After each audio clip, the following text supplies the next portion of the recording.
bersamamu. Inilah Injil suci menurut Santo Markus. Dimuliakanlah Tuhan. Pada suatu hari Yesus berangkat ke daerah Yudea dan ke daerah seberang sungai Yordan. Di situ orang banyak datang mengerumuni dia. Dan seperti biasa Yesus mengajar mereka. Maka datanglah orang-orang Farisi hendak mencobai Yesus. Mereka bertanya, bolehkah seorang suami menceraikan istrinya? Tetapi Yesus menjawab kepada mereka, apa perintah Musa kepadamu? Mereka menjawab, Musa memberi izin untuk menceraikannya dengan membuat surat cerai. Lalu Yesus berkata kepada mereka, karena ketegaran hatimu lah Musa menulis perintah untukmu. Sebab pada awal mula dunia Allah menjadikan mereka pria dan wanita. Karena itu pria meninggalkan ibu bapanya dan bersatu dengan istrinya. Keduanya lalu menjadi satu daging. Mereka bukan lagi dua, melainkan satu. Karena itu apa yang dipersatukan Allah, janganlah diceraikan manusia. Setelah mereka tiba di rumah, para murid bertanya pula tentang hal itu kepada Yesus. Lalu Yesus berkata kepada mereka, barang siapa menceraikan istrinya, lalu kawin dengan wanita lain, ia hidup dalam perzinahan terhadap istrinya itu. Dan jika istri menceraikan suaminya, lalu kawin dengan pria yang lain, ia berbuat zina. Demikianlah sabda Tuhan. Semoga dengan pewartaan Injil suci ini dosa-dosa kita dihapuskan. Persoalan suami istri begitu pentingnya, meskipun itu adalah hukum yang ditetapkan oleh Musa, tetapi Yesus merasa perlu untuk menyinggungnya lagi pada saat Yesus mengajar. Kita lihat zaman dulu, para raja, Saul, Daud, Salomo, dan raja yang lain, istrinya banyak. Lalu kenapa Tuhan tidak menghukum mereka? Kenapa mereka tidak dianggap berzina? Nah, kita tidak hidup lagi pada perjanjian lama. Pada perjanjian baru, Yesus menegaskan kembali sesuatu yang sudah ditegaskan tetapi dilanggar selama berabad-abad. Yaitu satu pria hanya boleh memiliki satu istri saja. Mereka bukan lagi dua, tetapi satu. Kalau terjadi masalah, Gereja Katolik memberikan solusi. Hanya boleh hidup terpisah, bukan resmi bercerai. Bukan karena selembar surat cerai, maka saya punya izin baru lagi untuk menikah. Nah, bukan itu. Karena itu kita lihat raja-raja setelah zaman Yesus, kalau dia Katolik, itu tidak diizinkan lagi berpoligami. Karena hukumnya adalah satu pria, satu wanita. Dan tidak bisa dihindari, pria dan wanita ini akan bergesekan. Akan ada masalah-masalah dalam kehidupan. Bahkan masalah yang sangat berat. Karena ada pihak yang tidak mau mengalah. Misalnya seorang istri mengalami kekerasan dalam rumah tangga. disiksa terus oleh suaminya. Bagaimana sikap gereja? Bercerai atau biarkan dia tetap disiksa? Gereja tidak membiarkan dia tetap disiksa. Gereja hanya bisa memberi izin, kalau begitu berbahayanya suami itu, kamu boleh hidup terpisah dari suami. Tapi tanggung jawab tetap harus ada. Tanggung jawab untuk mendidik anak. Bukan tanggung jawab harus melayani suaminya. Sudah dipukul, diminta melayani lagi. Kalau tidak melayani dikatakan, sebagai istri engkau harus melayani saya. Bagaimana perasaan seorang wanita jika dia disakiti dan masih disuruh melayani orang yang menyakiti dia? Saya sebagai laki-laki pun tidak setuju itu. Itu tidak berperi kemanusiaan. Jadi orang yang berbuat keras seperti itu tidak berhak untuk dilayani. Tetapi bukan berarti boleh bercerai, lalu ada izin baru untuk menikah. Gereja tidak pernah memberikan itu dari dulu sampai sekarang, saya pikir sampai selama-lamanya. Meskipun dalam gereja Katolik ada orang yang sudah pernah menikah, lalu berpisah, kemudian dia menikah lagi dan diizinkan. Kenapa diizinkan? Karena kita mempunyai pengadilan dalam gereja. Pengadilan khusus untuk urusan suami istri. Pengadilan ini disebut tribunal. Ketika para hakim dalam tribunal ini menganggap bahwa ikatan pernikahan yang sebelumnya ada hal yang tidak sah, ada hal yang sebenarnya tidak sah untuk menjadi suami istri, maka mereka bisa memutuskan hubungan itu. Disebut anulasi. Jadi jangan heran kalau kita melihat dalam gereja Katolik ada orang yang sudah hidup terpisah, loh kok nikah lagi? Kemungkinan dia sudah mendapatkan anulasi. Kemungkinan hubungan yang lama ini sudah diputuskan. Katanya yang dipersatukan Tuhan tidak boleh diputuskan. Kalau dianggap bahwa ada yang tidak sah di situ, bahwa pernikahan yang dulu itu ada cacatnya, cacat hukum maksudnya. Yang namanya hukum dibuat oleh manusia, manusia juga yang bisa membebaskannya. Kita juga tidak perlu mempertanyakan cacatnya yang mana sih? Kok yang ini cacat boleh dilepaskan, yang ini tidak boleh? Kita percaya saja, serahkan kepada para ahli hukum itu yang sudah dilantik secara khusus oleh Bapak Uskup. Hanya mereka yang tahu. Saya pernah mengikuti sidang tribunal seperti itu. Dan saya perhatikan para hakim bertanya dengan sangat bijak. Mereka sungguh-sungguh mempelajari latar belakang dua orang ini mengapa menikah. Lalu masalah apa yang mereka hadapi. Kesulitan apa yang mereka hadapi. Mereka sungguh-sungguh mempelajari itu. Ini bukan hanya sekedar asal minta dipisahkan.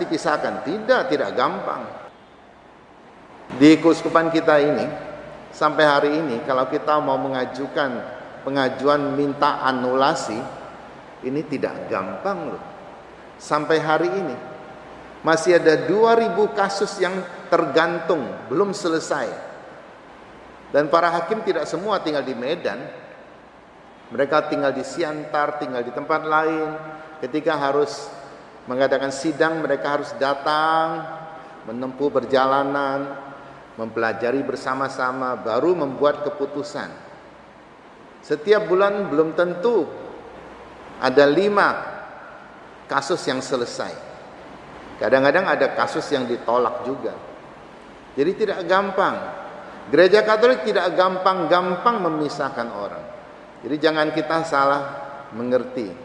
Oh, gereja Katolik bisa rupanya ya. Bukan bisa. Tetapi jika memang ada kemungkinan itu, gereja akan lebih memperhatikan kesehatan atau kesejahteraan jiwa orang yang mengalami itu. Jadi jika dalam rumah tangga baik suami maupun istri mengalami kekerasan, Suami pun bisa mengalami kekerasan dari istri. Bayangkan, kalau satu hari diomeli 10 kali, setahun sudah berapa kali dia dengar omelan. Kadang-kadang omelan yang sama, hal-hal yang lama diungkit-ungkit lagi. Ini juga semacam kekerasan dalam rumah tangga. Kita dengar orang asing mengata-ngatai kita saja, 1 kali 2 kali, kita tidak suka. Apalagi yang dalam rumah ini, yang kau tidak bisa menghindar. Kadang pilih tidur di kamar yang lain, tetap saja suaranya kedengaran. Suara tidak bisa dengar, dia pakai WA. Wah, ada tidak istri yang ngomel pakai WA? Mungkin ada. Oh, luar biasa. Nah, kalau memang ada masalah-masalah seperti itu, misalnya pasangannya selingkuh dan tidak mau bertobat, sudah pernah diampuni, tapi masih itu juga yang dia lakukan. Ini adalah satu perusakan jiwa bagi pasangannya. Jadi gereja melihat daripada jiwa umat saya rusak karena teror-teror seperti itu. Kalau teror yang diasinkan masih lumayan enak, teror asing namanya. Ini teror yang membuat orang stres. Gereja berpikir, baiklah kalau mereka hidup terpisah saja. Tapi kadang-kadang ada banyak orang yang merasa kalau hidup terpisah berarti nggak ada tanggung jawab lagi terhadap anak. Oh tidak, tanggung jawab harus tetap dilakukan. Terutama yang memberikan nafkah harus memberikan tanggung jawab itu. Nah sekarang setelah orang bercerai, boleh tidak dia ke gereja terima komuni? Kalau hanya bercerai dan tidak menikah lagi, dia boleh terima komuni. Jadi jangan kita keliru, kadang-kadang ada umat yang suka keliru. Itu kan sudah bercerai, boleh terima komuni. Boleh terima komuni selama dia tidak menikah lagi. Selama dia tidak menjalin hubungan dengan orang lain. Dia tetap dalam ikatan pernikahan. Tapi kalau dia sudah menikah lagi, jelas tidak boleh. Sampai pernikahannya dibereskan. Mengapa ada hukum bahwa pria dan wanita yang sudah menikah tidak boleh bercerai? Ini semua semata-mata untuk melindungi keluarga. Pertama-tama melindungi kaum wanita yang sering ditindas, dinomor duakan. Kedua, melindungi anak-anak yang dilahirkan. Banyak orang tua berpikir, kalau kami bercerai, ya tidak akan pengaruh pada anak-anak. Oh tidak, jiwanya akan terluka. Dan orang yang sudah terluka jiwanya dari kecil, kemungkinan akan dibawa sampai dia dewasa, bahkan sampai dia tua. Jiwa yang terluka ada kecenderungan kelak melukai orang lain juga. Jadi ini adalah tanggung jawab orang tua. Karena itulah gereja menasihati, sebelum engkau menikah, perhatikan baik-baik. Buka mata lebar-lebar, buka kuping lebar-lebar, tutup mulut rapat-rapat. Terkadang mulut yang banyak ngomong, mata tidak melihat. Katanya mabuk cinta. Cinta itu buta katanya. Harus bedakan mana itu cinta, mana itu suka. Kalau engkau sungguh mencintai pasanganmu, apapun pengorbanan yang harus diberikan, engkau akan berikan padanya. Itulah cinta. Ketika engkau tidak bersedia lagi berkorban bagi dia, kemungkinan dulu bukan cinta, itu hanya suka saja. Ada tidak orang yang sudah disiksa mati-matian masih bertahan juga? Di mata dunia mungkin itu bodoh. Tapi Yakobus hari ini mengajar kita, belajarlah dari para tua-tua daripada nabi. Mereka tetap bertekun meskipun menghadapi berbagai macam penderitaan. Dan Tuhan tidak akan menyia-nyiakan penderitaan mereka. Mari kita umat Katolik juga membuka mata. Jangan pernah mencap buruk orang yang keluarganya mengalami masalah. Kalau kita sendiri tidak mengalami masalah, bersyukurlah. Tetapi ketika keluarga lain mengalami masalah, kita perlu prihatin, perlu mendoakan mereka. Bukan menjelekkan mereka, bukan menghakimi mereka. Bukan hak kita. Karena kita tidak memakai sepatu orang lain. Saya ini orang yang paling cerewet kalau beli sepatu. Saya harus coba sendiri sepatunya. Sering ada orang tawari saya sepatu dari Belanda. Tapi tidak ada yang tawari dari kulit rusa, tidak ada. Atau sepatu dari luar negeri. Tanya nomor berapa. Saya bilang percuma. Kalau tidak saya coba sendiri percuma. Karena kaki saya cerewet. Kaki saya bentuknya agak beda dengan orang lain.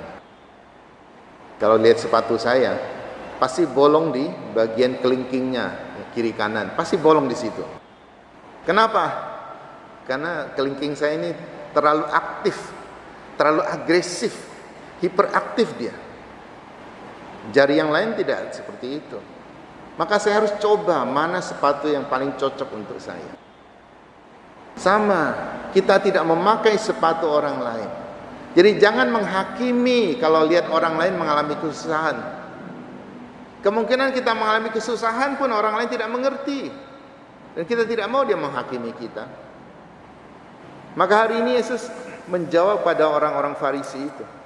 Karena ketegaran hatimulah, maka Musa memberikan surat cerai. Karena kalau dia tidak beri, engkau terus meributkan itu. Ngomong di depan Musa. Musa tidak tahan, dia kasih surat cerai. Tapi pada awal mulanya kata Yesus, pria dan wanita disatukan. Mereka bukan lagi dua tetapi satu. Pria dan wanita yang disatukan itu adalah lambang gereja bersatu dengan Kristus. Persatuan yang begitu mulia, yang akan menghasilkan keturunan yang berguna bagi dunia. Mari kita secara khusus mendoakan keluarga-keluarga yang sampai hari ini masih hidup dalam pergolakan, hidup dalam tekanan karena perbedaan pendapat dalam keluarga. Pendapat boleh berbeda. Tidak semua pendapat harus disatukan. Tetapi bagaimana saya menyiapkan diri saya untuk menerima sesuatu yang berbeda. Kalau sesuatu yang membuat kita berdosa ya jangan diterima. Karena itu mari kita mohon pada Tuhan, semoga kita hidup suci di hadapan Tuhan. Tidak hanya soal rumah tangga saja. Soal tanggung jawab kita juga demikian. Ketika kita mempunyai pekerjaan, itu adalah pasangan kita yang harus kita jaga dengan setia. Ada banyak orang, terutama yang berjubah ini mengatakan, kami tidak menikah, tidak mengalami hal seperti itu. Ketika seorang rohaniwan tidak melakukan tugasnya dengan baik, tidak menjaga panggilannya dengan baik, dia melakukan zina juga, zina rohani, zina terhadap Tuhan. Kita semua dipanggil untuk setia. Semoga Tuhan membimbing dan memberkati kita semua. Amin.